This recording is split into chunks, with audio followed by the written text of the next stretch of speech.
तो आज थिला आमर रेहांसर हैप्पी वाला बर्थडे से समस्ते इटा घर गुटेने अच्छू आईटा केक कटिंग भी कलान आमर बाबू। तो देखी पारे चॉकलेट फ्लेवर ताके पसंद चॉकलेट फ्लेवर केक अना आईटा केक कटिंग कर सारापर जी जाना आनी गिफ्ट ताके छोटिया मोटिया देउली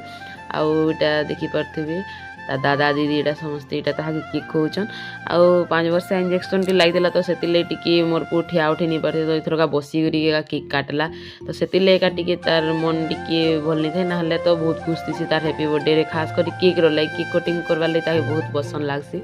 आटा देखी पारे मोर माँ भी आसला तो यहाँ केक खुईदेला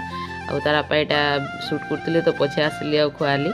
तो एंता किछु थिला मोर घरे आज छुटिया पार्टी मोर पुर लगी तो यहाँ तो केक कटिंग सब सरलान